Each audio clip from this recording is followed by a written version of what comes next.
الحمد لله الذي لا يبلغ مدحة القائلون ولا يحصي نعمه العادون ولا يودي حقه المجتهدون الذي لا يدركه بعد الهمم ولا يناله غوص الفتن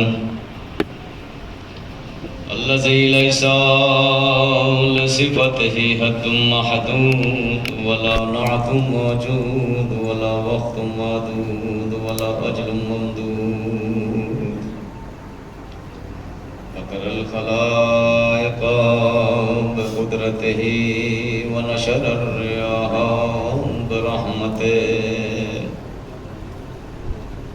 والصلاة والسلام والتحية والإكرام على أشرف الأنبياء والمرسلين وخاتم النبيين سيدنا ونبينا مولانا أبي القاسم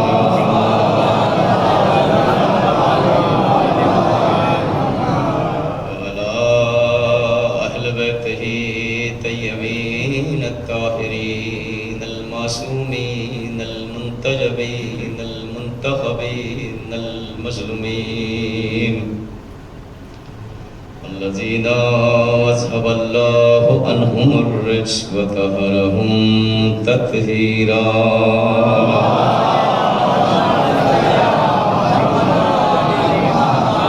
ولعنة الله على أعدائهم أجمعين من الآن إلى قيام يوم الدين ما بعد فقد قال الحكيم في القرآن الكريم بسم الله الرحمن الرحيم والعصر إن الإنسان لفي خسر إلا الذين آمنوا وعملوا الصالحات وتواصوا بالحق وتواصوا بالصبر.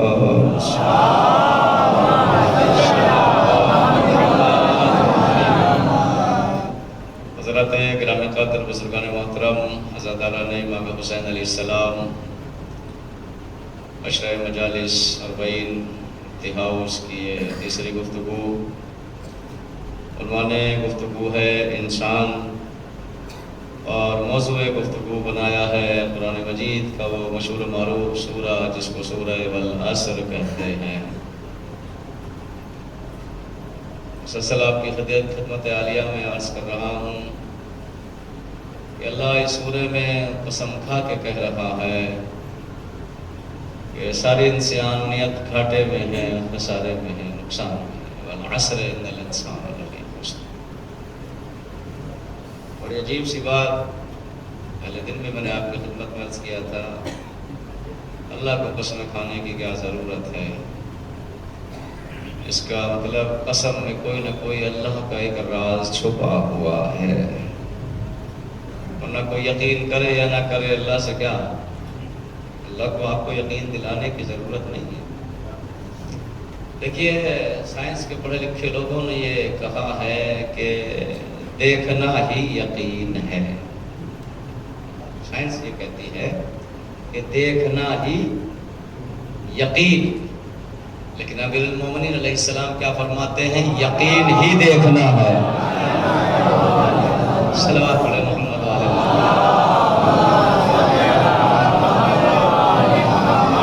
ایک اور صلوات پڑھتے محمد والے۔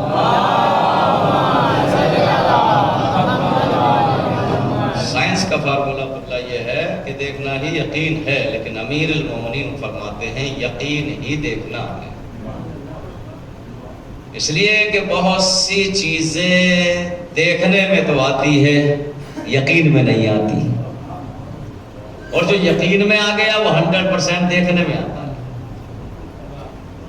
تو اللہ جو دیکھتا ہے وہ ہم نہیں دیکھتے، اور ہم جو دیکھتے ہیں اللہ کا دیکھنا مختلف ہے۔ ہم ایک ہی سمت دیکھتے ہیں، دوسری سمت ہمیں دکھائی نہیں دیتا، کیونکہ اللہ ایسا ہے۔ چلے اللہ کی تو بہت بڑی بات ہے، اللہ کا رسول بھی ہم جیسا نہیں ہے، ہم ایک سمت دیکھنے کے محتاج ہے، اللہ کا نبی چاروں سمت دیکھنے کا۔ اللہ نے دیکھا ہوگا کائنات میں انسان کے کہ والعصر ان الانسان لفی خسر، زمانے کی قسم انسان خسارے میں۔ آخر وہ کون سا خسارہ ہے؟ کل میں نے آپ کی خدمت میں عرض کیا تھا کہ وہ خسارہ جو ہے کہ جو اللہ اور اللہ کے ولی کو چھوڑ کر شیطان کو اپنا ولی مان لے، وہ لوگ خسارے میں ہیں۔ اب اس کی وضاحت کرنے کی ضرورت نہیں، کون ہے ولی؟ قرآن میں اللہ نے یہ بھی بتایا وَلَكُمُ اللَّهُ وَرَسُولُهُ وَالَّذِينَ يُقِيمُونَ الصَّلَاةَ، میں ولی ہوں، میرا رسول ولی ہے، اور وہ ولی ہے جو حالت رکوع میں زکوٰۃ دیتا ہے۔ تو ولایت کی تو بحث ہی نہیں رہ گئی کہ کون ولی ہے۔ اب جو بھی اس کیٹیگری کا آ جائے، جو بھی اس معیار پہ آ جائے، ہم اسے ولی مان لیں گے۔ لیکن ہم نے تو دیکھا کہ کائنات میں جن لوگوں کو لوگ ولی مانتے ہیں، ان کی پیشانی بھی در علی پہ جھکی ہوئی دیکھی ہے۔ اس لیے کوئی ولی نہیں بن سکتا جب تک علی کو نہیں مانے گا۔ صلوات پڑھے محمد والے محمد پر۔ ولی بن نہیں سکتا۔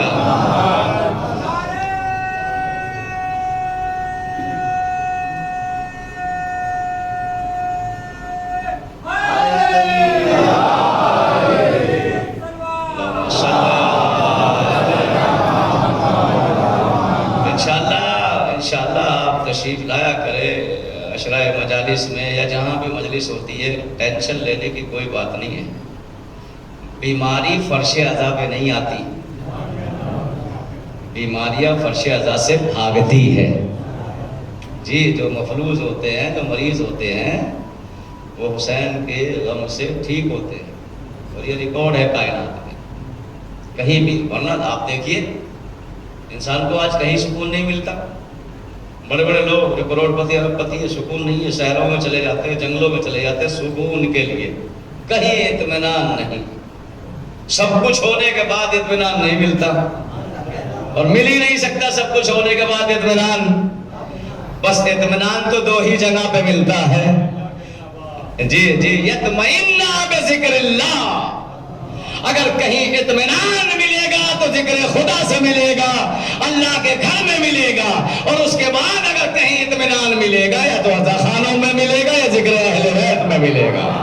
صلوات پڑھ لیں محمد والے محمد۔ کائنات میں کہیں سکون ہی نہیں ہے، ہر انسان پریشان ہے، ہر پریشان ہے، پیسے والے بھی کروڑ پتی بھی سب پریشان ہیں، لیکن الحمدللہ فرش اعضاء پہ بیٹھ کے جو اطمینان ملتا ہے، جو سکون ملتا ہے، جی، روحوں کو بھی ملتا ہے، جسموں کو بھی ملتا ہے۔ تو اللہ کہہ رہا ہے والعصر ان الانسان لفی خسر، زمانے کی قسم انسانیت خسارے میں ہے،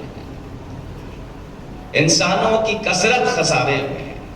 کیا؟ انسانوں کی کثرت ہے۔ اب آئیے چلیے کثرت کو دیکھتے ہیں کہ اللہ کہہ رہا ہے کثرت انسانوں کی خسارے میں۔ پہلا زمانہ اٹھائیے آپ، سب سے پہلا زمانہ کون سا زمانہ ہے؟ جناب آدم کا پہلا زمانہ۔ قرآن کے اس دور کو چھوڑ کر،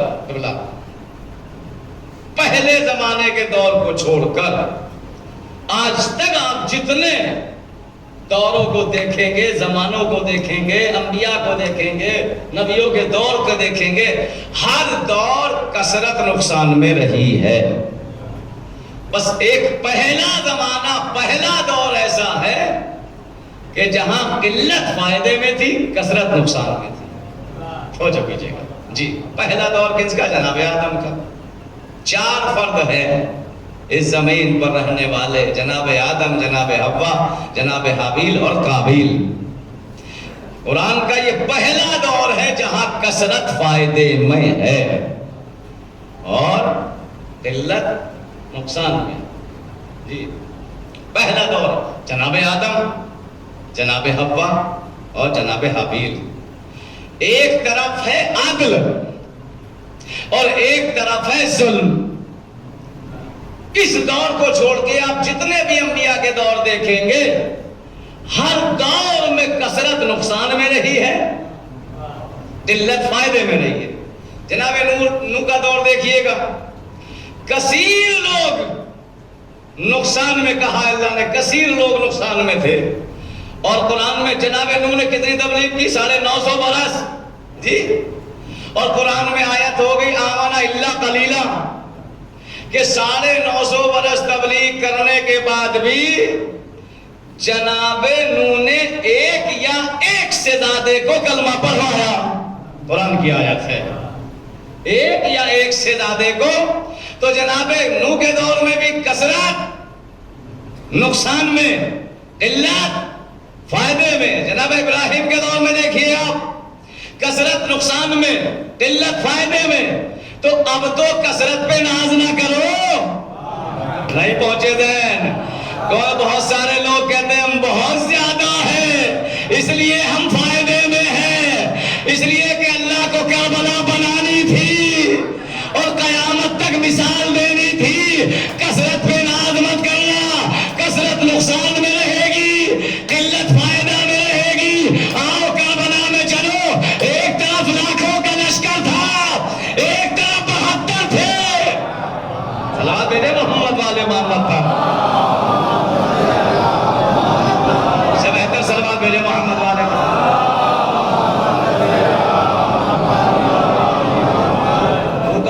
ابراہیم کا زمانہ، یونس کا زمانہ، جناب موسیٰ کا زمانہ. لوگ کہتے ہیں نا ہماری کثرت ہے تو ہم حق پر ہیں. نہیں، کثرت کو اللہ نے نقصان میں کہا ہے، اور جو نقصان میں ہے پھر وہ فائدے میں. 950 برس تبلیغ کرنے کے بعد جناب نوح نے ایک یا ایک سے زیادہ کو کلمہ پڑھایا. اللہ اکبر. 950 برس تبلیغ کا اثر یہ ہوا. جی. کون ہے نوح؟ جس سے شریعت چلی. جی، جس سے شریعت چلی. پڑھا تو ہوگا جناب نوح کا واقعہ آپ نے. جب بد دعا کی، طوفان آیا تو جناب نوح نے کشتی بنائی. مجھے وہ نہیں پڑھنا جو آپ نے سنا ہے. کشتی بنائی اور جب کشتی بنا دی تو پھر اللہ کی آواز آئی، نوح کہ تمہاری جو کشتی بنی ہے نا یہ کائنات میں قیامت کے لیے مثال رہے گی. جو آج کشتی بنائی ہے، اور اس کشتی میں نوح تم ہماری مرضی سے بٹھاؤ گے، اپنی مرضی سے نہیں بٹھاؤ گے. پہنچ گئے نہیں ذہن؟ اللہ کی طرف سے آیت تھی اور حکم تھا کہ ہماری مرضی سے اس کشتی میں بٹھاؤ گے، کیونکہ یہ کشتی نجات کی کشتی ہے. اگر جناب نوح کی مرضی چلتی تو زوجہ کو بھی بٹھا لیتے، بیٹے کو بھی بٹھا لیتے. اللہ نے کہا نہیں، ہماری کشتی ہے، ہم نے بنوائی ہے اور ہماری مرضی سے تم بٹھاؤ گے.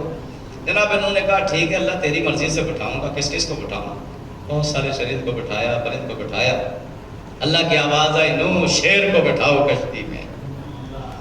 جی پڑھیے آپ، تفسیر مل جائے گا. شیر کو بٹھا دیا. اس کے بعد آواز آئی ایک بکری کو بھی بٹھاؤ. جناب نوح جیسا آدمی، انسان اللہ کا، سوچنے پہ مجبور ہو گیا، کیونکہ بکری اور شیر کی. جناب انہوں نے کہا پروردگار یہ کیسے ہو سکتا ہے کہ ایک ہی کشتی میں دو دشمن رہے، شیر بھی رہے اور بکری بھی رہے. بکری بھی خوف کھاتی ہے شیر سے، اور شیر تو دیکھ ہی نہیں سکتا اپنی خوراک. اللہ کی آواز آئی، نوح تمہارا بٹھانے کا کام ہے، دلوں کو ملانے کا میرا کام ہے. ایک ہی کشتی میں دونوں کو نہ بٹھا دوں تو مجھے خدا نہ کہنا. صلوات بولے محمد والے محمد پر. صلوات بھیجے محمد والے محمد پر. تمہارا بٹھانے کا کام ہے، بٹھانے کا کام تمہارا ہے، ملانے کا کام میرا ہے. اور یہی واقعہ بالکل جناب ابراہیم کا ملتا ہے کہ جب جناب ابراہیم نے بتوں کو توڑ دیا، سب سے بڑے بت کو توڑ دیا، تفسیر آپ کو مل جائے گی. تو اب وہ بتوں والے ڈھونڈنے لگے کس نے توڑا، کس نے توڑا، کس نے توڑا. اور جناب ابراہیم خاموش رہے. اور وقت آیا کہ جناب ابراہیم سے پوچھا گیا کہ کس نے توڑا، تو نبی جھوٹ تو نہیں بول سکتا. نبی جناب ابراہیم نے کہا ادھر آؤ، پہلے میرے دسترخوان پہ کھانا کھا لو. جب کھلا دیا تو کہا کہ میں نے توڑا. نبی جھوٹ تو نہیں بول سکتا نا. اب وہ بتوں کو پوجنے والا بتوں کا سب سے بڑا سردار کہتا ہے دیکھو ابراہیم اب تم نے کھلا تو دیا ہے، اور ہماری غیرت کا تقاضا یہ نہیں ہے کہ ہم تمہیں سزا دے، کیا کریں، ہم سے کیا چاہتے ہو، تم نے کھلایا ہے کھانا۔ جناب ابراہیم نے کہا کہ بتوں کو چھوڑو، جو خود محتاج ہے وہ تمہاری مدد کیا کریں گے، خدا کی طرف سجدہ کر لو۔ تو یہ تو نہیں ہوگا، معاملہ تو یہی بگڑا ہے۔ جناب ابراہیم نے کہا بارگاہ خدا میں پروردگار، جسموں کو جھکانا میرا کام ہے، دلوں کو جھکانا تیرا کام ہے۔ سلوات بھیجے محمد والے محمد پر۔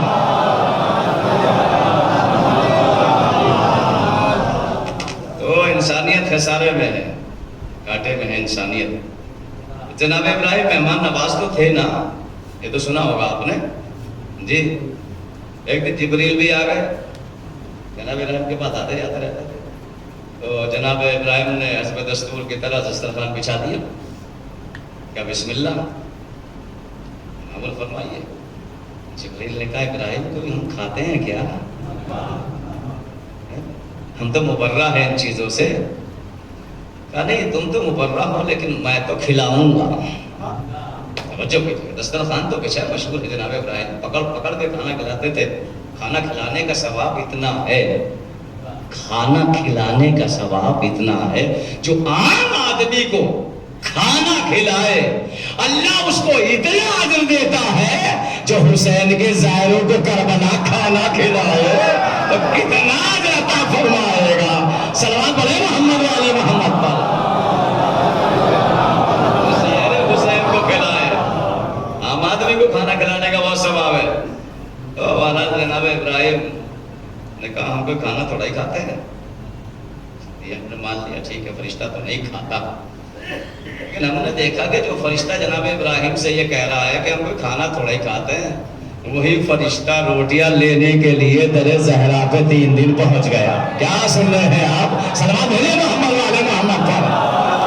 جب فرشتے کو بھوک نہیں لگتی، پیاس نہیں لگتی، در زہرا پہ کیوں روٹیاں لینے جا رہا ہے؟ آواز جبریل آئے گی، مان کے بتا رہا ہوں یہ تیرے اہل بیت ہے، یہاں سے مانگنا تو ملے گا۔ صلوات پڑھے محمد والے محمد پر۔ یہاں سے فرشتہ بھی خالی ہاتھ نہیں جاتا در اہل بیت سے، ایک صلوات بھیجے محمد والے محمد پر۔ در اہل بیت سے فرشتہ بھی خالی ہاتھ نہیں جاتا، تو انسانیت خسارے میں ہے، انسان نقصان میں ہے، گھاٹے میں۔ الا الذین آمنوا وعملوا الصالحات، فقط وہ فائدے میں ہیں جو ایمان لایا، جس نے عمل۔ دیکھیے اس سورہ میں فروع دین بھی ہے، اصول دین بھی ہے۔ سورہ والعصر میں فروع دین بھی ہے اور اصول دین بھی ہے۔ فروع دین کیا ہے؟ کیا ہے فروع دین؟ نماز، روزہ، حج، زکوٰۃ، امر بالمعروف نہی عن المنکر، یہ ہے فروع دین۔ اور اصول دین کیا ہے؟ اس سورے میں دونوں ہیں۔ بتائیے ایمان کا تعلق فروع سے ہے یا اصول سے ہے؟ جی ایمان کا تعلق کہاں سے ہے؟ جسم سے ہے یا روح سے ہے؟ چلیے ایسے سن لیجیے، جسم سے ہے یا روح سے؟ ایمان کا تعلق روح سے ہے۔ اگر آپ یہ کہیں گے کہ ہمارا ایمان ہے رسول پر، قیامت پر، جنت پر، تو ایمان دیکھا تو نہیں جائے گا، لیکن روح لطف اندوز ہو رہی ہے۔ ایمان کا تعلق ہے جسم سے، جی تو ایمان کس میں ہوا؟ اصول میں یا فروع میں؟ تھوڑا سا بولیے جی۔ ایمان ہوا اصول میں، اور فروع کا تعلق کہاں سے ہے جناب؟ جسم سے ہے یا روح سے ہے؟ جی مطلب اگر آپ نے نیت کر لی کہ میری روح نماز پڑھے گی تو کیا نماز ہو جائے گی؟ نہیں غور کیا آپ نے؟ ارے جب تک نماز کے ارکان نہیں کرو گے، قیام قعود سجدہ نہیں کرو گے، جب تک آپ نماز نہیں ہوگی۔ اب سمجھ میں آیا اس سورے میں اصول بھی ہے اور فروع بھی ہے۔ فروع کا تعلق ہے امن سہنے سے، ایمان کا تعلق ہے ایمان روح سے۔ روح اگر مومن ہوگی تو نماز پڑھنے کو دل کرے گا، اگر روح میں ایمان نہیں ہے تو ایسی نماز کا کوئی فائدہ نہیں ہوگا۔ سلوات بھیجے محمد والے محمد کا، بہتر سلوات بھیجے محمد والے محمد کا۔ روح میں ایمان ہونا چاہیے۔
اللہ کی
آواز آئی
Saleh, ayat 3.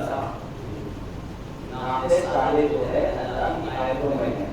نماز سے حال ہے اس سے انکار کیا اللہ سے ناقص صالح اونچنی ہے اونچنی اللہ کی آیت سے کہی ہے یعنی ناقص صالح کا جانبا یا ناقص صالح کی ناقص وہ آیت اللہ ہم سے کہی ہے رسول اللہ کے بارے میں کیا ہے یہ ہوگی تو نبی کا جانور تھا نبی کے بعد نبی کا بیٹا ہی تو بڑھتا ہے سلام کے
میرا رکھا ہوا روزہ قبول ہے گارنٹی آپ کے پاس. میرا کیا ہوا حج کمال ہے. نہیں ہے گارنٹی آپ کے پاس. آپ کو یقین نہیں ہے کہ میں جو نماز پڑھ رہا ہوں یہ قبول ہے کہ نہیں؟ نہیں. اور کہے دنیا کہ ہمیں یقین نہیں ہے اپنی نمازوں پہ، اپنے روزوں پہ، اپنی عبادتوں پہ کہ قبول ہوئی یا نہیں، لیکن آپ نہیں کہہ سکتے کیونکہ اللہ نے آپ کو اہل بیت جیسے رہبر عطا کیے. یہی سوال تو لے کے چھٹے معصوم کی خدمت میں پہنچا تھا چاہنے والا، مولا یہ بتائیے ہمیں کیسے معلوم ہوگا کہ ہم نے جو نماز پڑھی ہے، ہم نے جو روزہ رکھا ہے، ہم نے جو عبادت کی ہے، یہ قبول ہے بھی یا نہیں ہے؟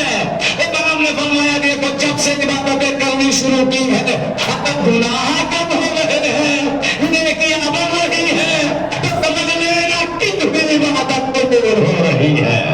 سلام محمد سلامت محمد والے تو آپ نہیں کہہ سکتے یہ بات کہ ہماری پڑھی ہوئی نماز قابل قبول ہے یا نہیں. آپ کے پاس تو اللہ نے ایسے رہبر دیے کہ آپ کو فارمولہ بتایا کہ دیکھو جب سے عبادت یا نماز شروع کی ہے اگر گناہ کم ہو رہے اور نیکیاں بڑھ رہی ہے تو سمجھ لینا تمہاری نماز پڑھی ہوئی قبول ہے. اور اگر نماز بھی پڑھ رہے ہو، جھوٹ بھی بول رہے ہو، فتنہ بھی کر رہے ہو، فریب بھی کر رہے ہو تو اٹھک بیٹھک ہے. پھر تمہاری نماز کے اٹھا کے اللہ اسی مومن کے حساب میں لکھ دے گا جو گناہوں سے بچتا رہتا ہے. صلوات پڑھو محمد والے محمد. کل ایمان پہ ایمان رکھو تو تمہارا ایمان ثابت رہے گا. جس کو اللہ اور اللہ کے نبی نے کل ایمان کہا ہو وہی وارث ہے نبی کا. جی وہی وارث ہے. ایک واقعہ سناتا ہوں، کتاب کا نام ہے احقاق الحق. جی نبی جب دنیا سے جانے لگے تو نبی نے خطوط لکھے اسلامی ملک پر، خط لکھے اپنے ہاتھ سے، اور اس میں لکھا کہ جو تم میں سے کلمہ پڑھے گا یا تمہارا قبیلہ والا کلمہ پڑھے گا تو مدینے میں آ جانا، میں ان کو بہت سارا انعام عطا کروں گا. جو کلمہ پڑھے گا اور اپنے قبیلے سے پڑھوائے گا. دنیا کے بہت مشہور و معروف کتاب ہے احقاق الحق، اس میں یہ واقعہ آپ کو مل جائے گا. قاضی اللہ شستری کی کتاب ہے. تو نبی خط لکھ کے چلے گئے، لوگ خط پہنچ گئے پوری دنیا میں. بہت سارے لوگوں نے کلمہ پڑھا اور بہت ساروں نے نہیں پڑھا. نبی دنیا سے رخصت ہو گئے. روم کا ایک رہنے والا نبی کے خط کو لے کے آیا. اچھا کمال یہ ہے کہ جب تاریخ نے اور دوسری قوموں کے لوگوں نے نبی کے خطوط کو جمع کیا حضور، اور سارے خطوں کو کھول کے دیکھا، تو ان کے ذہن میں وہ روایت تھی کہ جو مسلمانوں میں رائج ہو گیا کہ مسلمانوں کا نبی پڑھا لکھا نہیں تھا. تو انگریز کی سمجھ میں آیا کیوں نہ نبی کے خطوطوں کو دیکھا جائے، اس سے پتہ لگ جائے گا کہ نبی پڑھا لکھا ہے یا جاہل ہے. اب تو خطوں کو کھول کے دیکھا قبلہ خان صاحب، تو سارے خطوں پہ کہیں انگوٹھا نہیں تھا، ہر جگہ دستخط تھے اور رسالت کی مہر تھی. یہ دستخط اور مہر بتا رہے ہیں نبی جاہل نہیں تھے، پڑھے لکھے تھے. سب بڑے محمد والے محمد. تو وہ انہی خطوں میں سے ایک خط لے کے رومی پہنچ گیا مدینے میں. کہا میں نے کلمہ پڑھ لیا، میرے قبیلے نے کلمہ پڑھ لیا، بہت سارا انعام نبی سے لوں گا. تو نبی نے لکھا تھا کہ جو کلمہ پڑھے گا اور اپنے قبیلے کو پڑھوائے گا، ہم اس کو 80 ناقے سرخ نیلی آنکھوں والے مال سے لدے ہوئے دیں گے جو خود کلمہ پڑھے گا اور اپنے قبیلے کو پڑھوائے گا. خط لے کے مدینے میں پہنچا تو ایک صاحب بیٹھے ہوئے تھے. کون ہو، کہاں سے آئے ہو؟ میں نبی کا خط آیا لے کے آیا ہوں. نبی نے لکھا تھا کہ جو کلمہ پڑھے گا اور پڑھوائے گا اپنے قبیلوں کو تو 80 ناقے سرخ نیلی آنکھوں والے ہم عطا کریں گے. جناب کہتے ہیں نبی نے کچھ چھوڑا تھوڑا ہی ہے. برابر میں کھڑے تھے سلمان، کہنے لگے تو غلط دروازے پہ آ گیا، چل میرے ساتھ میں لے جاتا ہوں مسئلے دروازے پہ تجھے. سلمان لے کے پہنچے جی اور بتایا مولا ایک روم کا رہنے والا آیا ہے نبی کا خط لے کر. جیسے ہی سلمان نے باہر سے یہ آواز دے کے کہا، اندر سے آواز آئی ابو سمسان اندر آ جاؤ. جیسے ہی آنے والے نے سنا سلمان سے کہتا سلمان یہ کون ہے جو میرا بھی نام جانتا ہے، میرے باپ کا بھی نام جانتا ہے. اللہ جملہ سنے گا سلمان نے کیا کہا، اس لیے کہ سلمان تو سلمان ہے نا. اب جیسا دوڑی ہے سلمان مسکرا کے کہتا ابو سمسان یہ تیرے ہی باپ کا نام نہیں جانتا، یہ کائنات کے باپ کا نام جانتا ہے. بڑے محمد والے محمد یہ تیرے ہی باپ کا نام نہیں جانتا، یہ کائنات کے باپوں کا نام جانتا ہے. آواز آئے ابو سمسان کو دے کے اندر آ جاؤ. ابو سمسان خط لے کے پہنچا نبی کا.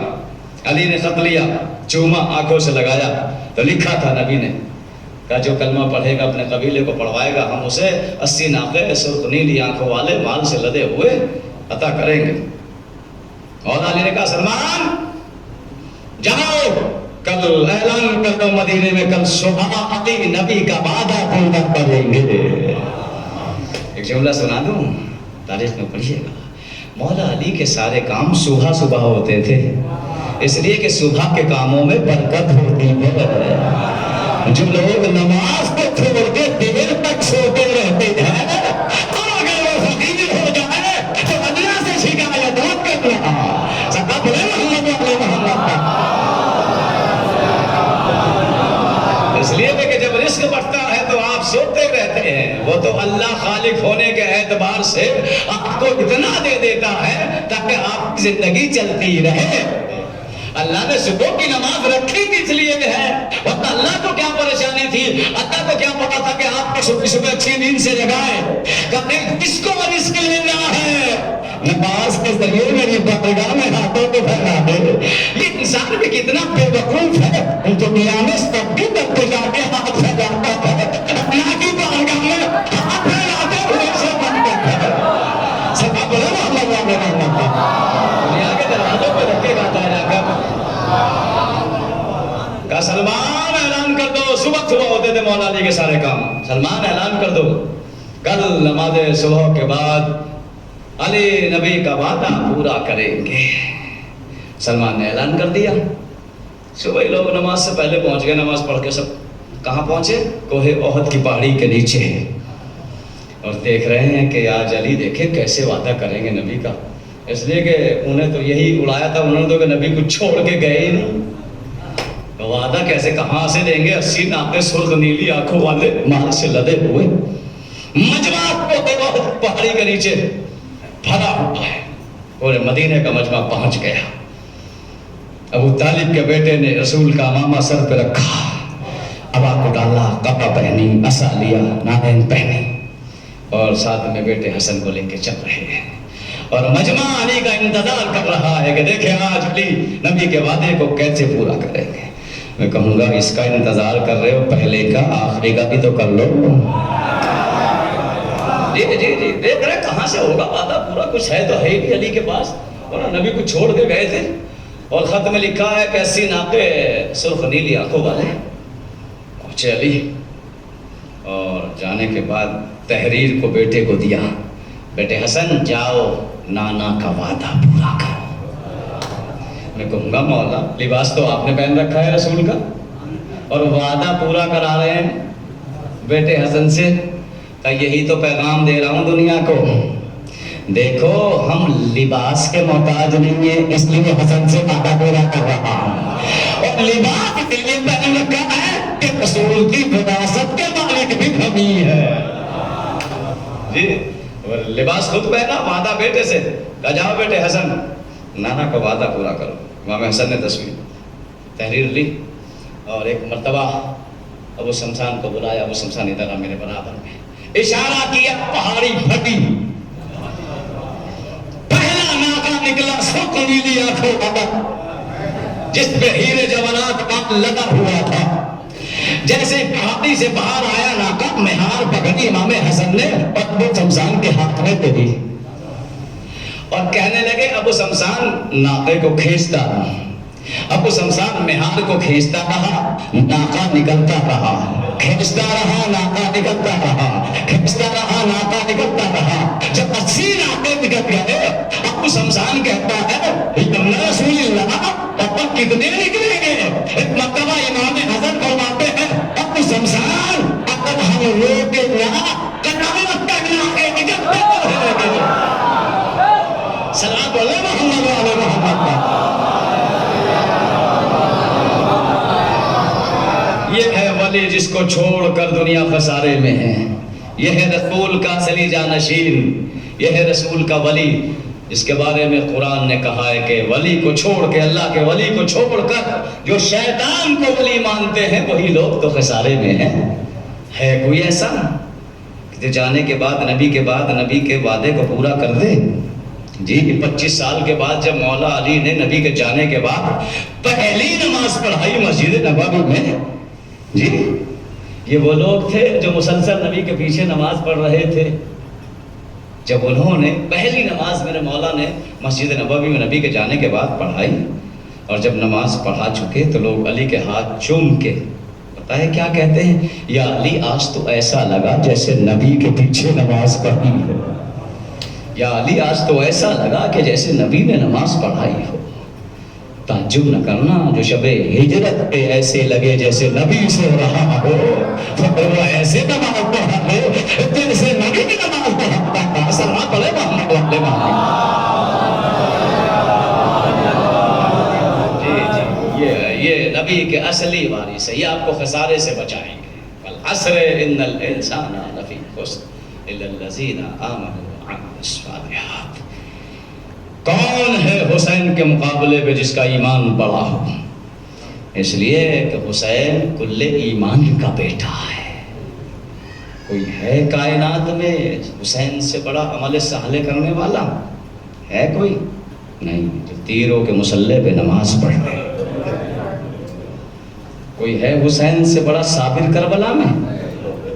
جی جناب ایوب کا سب ٹوٹ گیا تھا جب قبیلے والوں نے کہا ایوب کی زوجہ، تم نبی کی زوجہ ہو، سلیمان کی نسل سے ہو، اپنے بالوں کو دکھاؤ، تو دوڑ کے جناب ایوب کے پاس آئی، کہا قبیلے قوم والے میرے بالوں کو دیکھنا چاہتے ہیں۔ جناب ایوب کا سب ٹوٹ گیا، پروردگار اب امتحان ہو گیا، بس یہ گوارا نہیں ہے کوئی نامحرم میری زوجہ کے بالوں کو دیکھے۔ میں کہوں گا جناب ایوب کربلا میں آ جاؤ، حسین نو کے نیزہ پہ ہے، زینب بکھلا سدا۔ اس لیے سارے صابروں نے حسین کو سلام کیا ہے کہ کائنات کا سب سے بڑا صابر حسین کہ جو ہر مصیبت پہ صبر کیا۔ اب مجھے بتاؤ سورہ کس کی شان میں آیا؟ صبر بھی حسین کے پاس، حق بھی حسین کے پاس، عمل صالح بھی حسین کے پاس، ایمان بھی حسین کے پاس۔ اس کی شان میں سورہ نازل ہوا، اسی لیے سورہ کو سورہ حسین کہا جاتا ہے۔ کتنا بڑا صابر! اور امام حسین نے تو خود فریاد کی ہے، یا جدی کیف اصبر الی این اصبر، اے میرے نانا میں کہاں تک صبر کروں، مجھے رلا رلا کے قتل کیا گیا۔ نانا کبھی اکبر کا لاشا دکھایا، کبھی عباس کے بازو دکھائے، انا اطیل الابرا، میں وہ شہید ہوں جسے رلا رلا کے قتل کیا گیا ہے۔ جزاک اللہ جزاک اللہ۔ ہاں زادارو حسین نے فریاد کی ہے، کیف اصبر الی این اصبر، نانا کیسے صبر، کہاں تک صبر کروں، سہکونی پہ ذرا دل خیل، نانا میں کہاں تک صبر کروں، مجھے سہک کر دیا گیا۔ پتہ ہے سہک عربی میں کسے کہتے ہیں؟ سہک عربی میں اسے کہتے ہیں جسے اردو ہندی میں کھرل کہتے ہیں۔ دیکھتے ہو نا جو ڈاکٹر اور طبیب کی دکان پہ، حکیموں کی دکان پہ رکھا جاتا ہے نا، وہ اسے ہندی میں کھرل کہتے ہیں، عربی میں اسے سہک کہتے ہیں، اور سہکونی کہتے ہیں پیسنے کو۔ جب کوئی ڈاکٹر طبیب دوا ڈال کے اس کھرل میں پیستا ہے تو عربی میں اسے کہتے ہیں سہکونی۔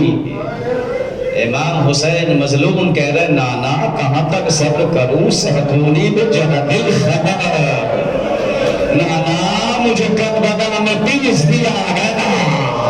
کہاں سے پیسا گیا؟ نانا اس لوہے سے پیسا گیا جو لوہا یزید کے گھوڑوں کے صبح کے نیچے لگا ہوا تھا۔ نانا اتنا پیس دیا گیا کہ 11 محرم کو میری سگی بہن میری لاش کو پہچان نہ سکی۔ جزاک اللہ جزاک اللہ۔ سوچ کے رویا کرو، غریب کو رونا ہے۔ چلے جاؤ گے نہ رو کے، ابھی مجلس ختم ہو جائے گی، چند لمحوں میں ختم ہو جائے گی، رو کے حسین کو اپنے اپنے گھر چلے جاؤ گے نا۔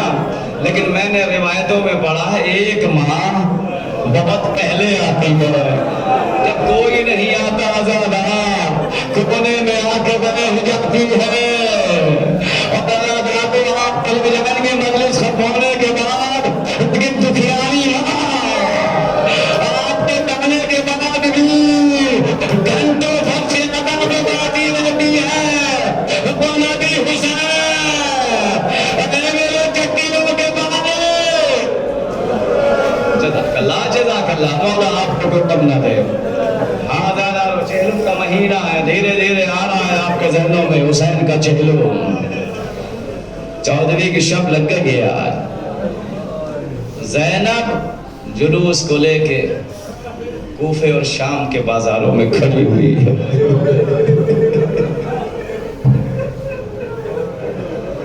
بار بار علی کی بیٹی کو 21 رمضان کا جملہ رلاتا ہے۔ جب علی دنیا سے رخصت ہو رہے تھے تو شانوں کو دیکھ کر روتے جاتے تھے۔ زینب پوچھتی تھی بابا روتے کیوں ہیں؟ کہا زینب ایک دن وہ آئے گا تو تم شانوں میں سے مدد نہیں جائے گی۔ زینب کہتی تھی بابا جس کے 18 بھائی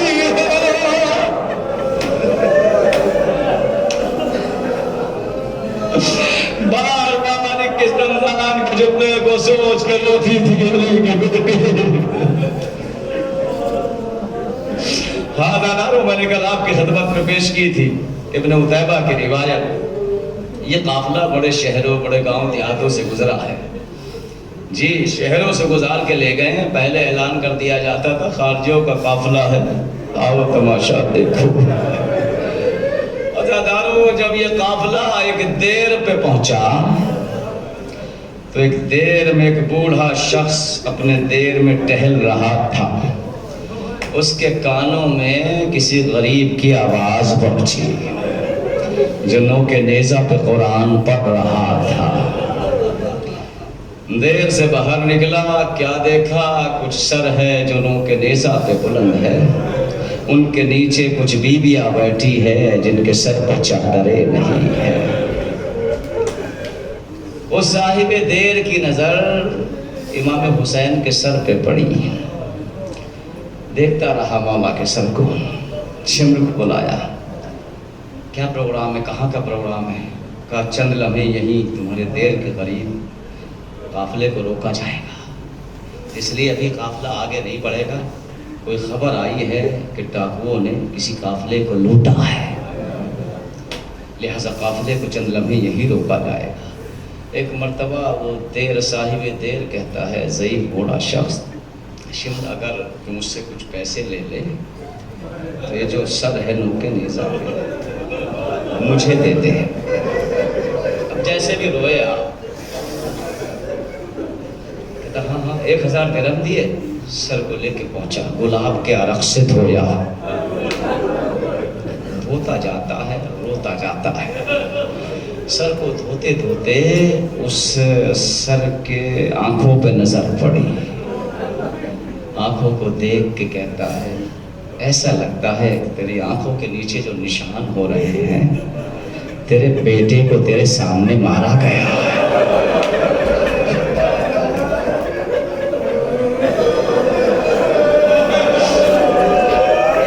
سر کو گلاب میں دھو رہا، گلاب کے عرق میں دھو رہا ہے، دھوتے دھوتے تو رخساروں کو نظر پڑی، دیکھ کے کہتا ہے، لگتا ہے تجھے رولا رولا کے بعد آ گیا ہے۔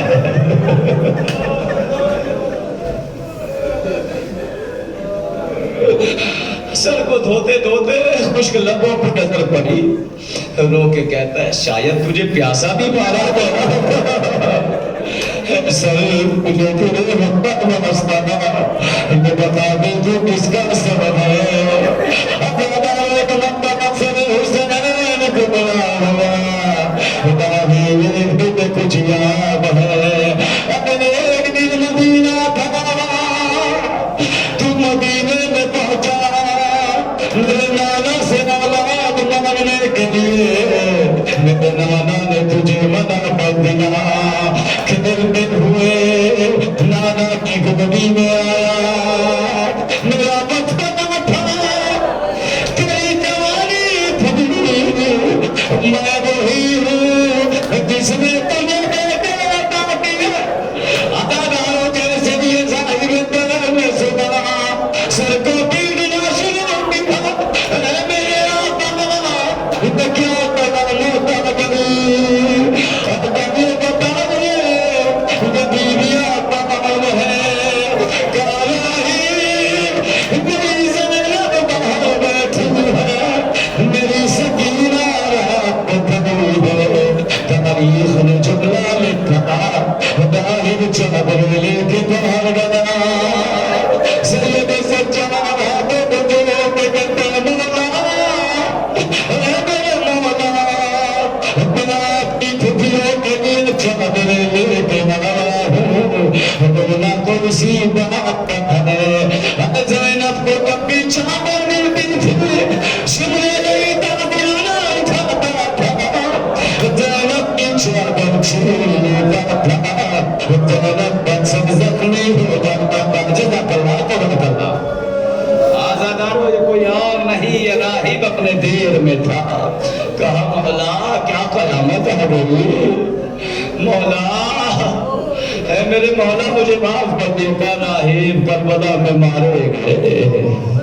آزادارو ہاں بہت پریشانیاں ہوئی اس قافلے کو آتے جاتے، ہر جگہ ایک جگہ پڑتی ہے شام میں ہمس پڑتی ہے، ہمس میں اس وقت عیسائی رہتے تھے۔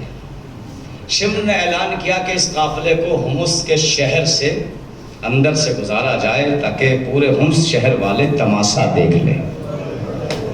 جی شہر کو سجایا گیا، پورا عیسائیوں نے پورے شہر کو سجایا تھا۔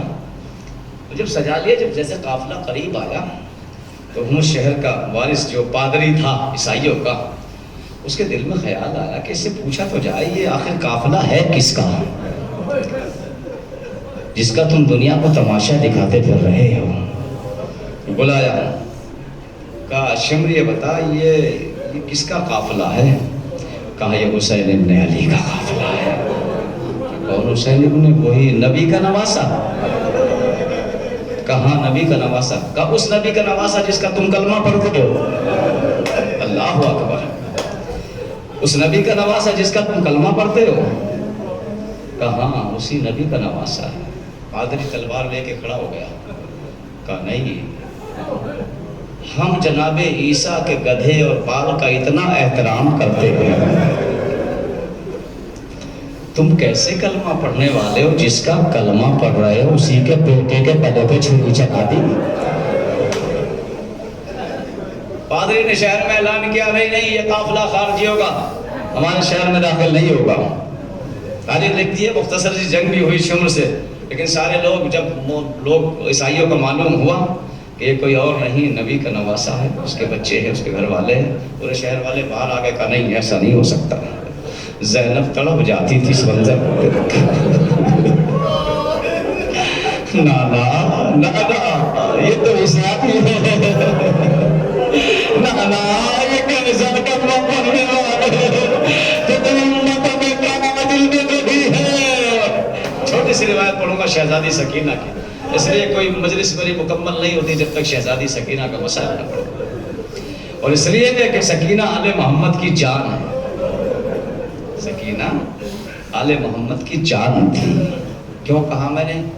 اس لیے کہ حسین کی جان سکینہ تھی۔ شام کے حمص سے جیسے قافلہ نکلا تو شمر اپنے سپاہیوں کو پانی پلانے لگا، آہستہ آہستہ شمر اپنے سپاہیوں کو پانی پلانے لگا۔ سکینہ جا کے کہتی ہے شمر پیاسی تو میں بھی ہوں، مجھے بھی پانی پلا دے۔ شمر نے کہا ابھی رک جا، میرے سپاہیوں کو پانی پینے دے۔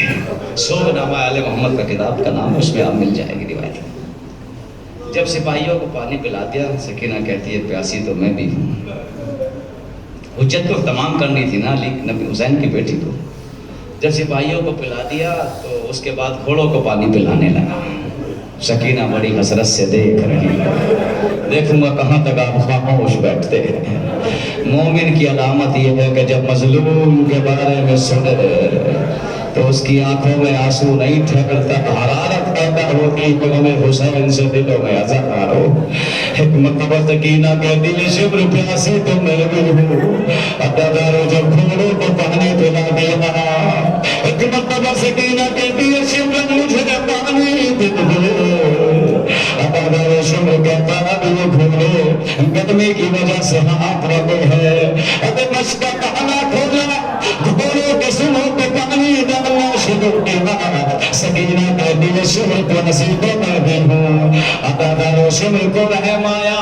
ایک مرتبہ شمر کہتا حسین کی بیٹی ذرا کوزہ لے کے آ، جس کوزے میں پانی لے کے آئے گی۔ سکینہ کہتی ہے میرے پاس کوزہ نہیں، میرے چلو میں مجھے پانی دے دے۔ شمر کہتا میرا چلو بہت چھوٹا ہے، عزادارو شمر نے مجھ کا بہانا کھولا۔ سکینہ نے چلو میں پانی لیا، پانی لے کے چلنے لگی۔ شمر کہتا بچی اپنی پیاس بجھا دے۔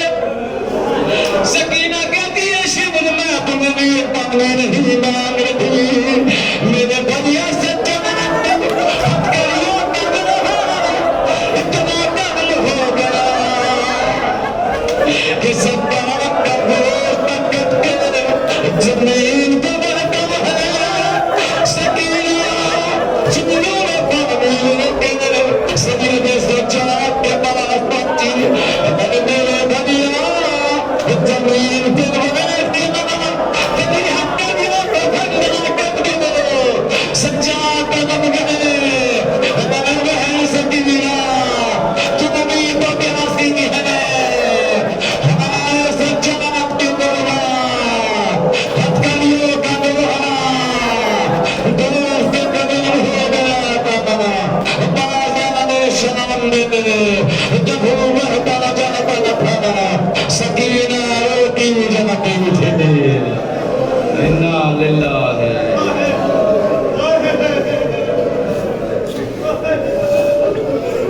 انا الیہ راجعون۔ اللهم اغفر للمؤمنين والمؤمنات والمسلمين والمسلمات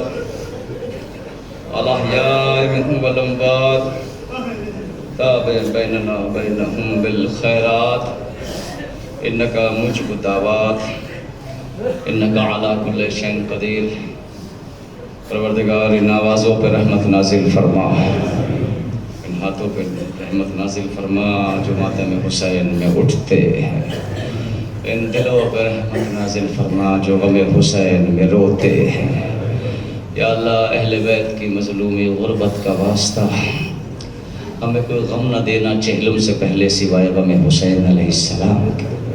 امام حسین کے غم کا واسطہ جہان سے جلد اس مزید بیماری کو دور فرما تاکہ ہم مولا حسین کا چہلم کر سکیں، مولا حسین کا ماتم کر سکیں. ہماری قوم میں اتحاد و اتفاق فرما، ہماری قوم کو ہر شر برائی سے محفوظ رکھنا، جوانوں بچوں کو شر شیطان سے محفوظ رکھنا. پروردگار جو بے روزگار ان کو روزگار عطا فرما، جن کے روزگار چل رہے ہیں ان میں خیر و برکت عطا فرما، جو مریض ان کو شفا کاملہ عاجلہ عطا فرما، جو بے اولاد ہیں انہیں سہل اولاد عطا فرما، جو پردیس میں ہے ساتھ خیریت کے وطن لوٹا، جو بے جرم قید ہے انہیں رہا فرما، جہاں بھی شان حیدر کرار ان کی جان و مال کی حفاظت فرما. پروردگار جو مرحوم ہو چکے ان کی مغفرت فرما، خصوصاً اس عشرے کے صاحب جو بھی جنہوں نے ایجاد کیا تھا ان سب کی مغفرت فرما، ان کے گناہ کبیرہ صغیرہ کو معاف فرما، جوار اہل بیت میں انہیں جگہ عنایت فرما. پروردگار امام کے ظہور میں تاجیل فرما، ہم سب کا شمار ان کے اخیر آبار انصار میں فرما. ربنا تقبل منا انک انت السمیع العلیم برحمتک یا ارحم الراحمین. ماتم حسین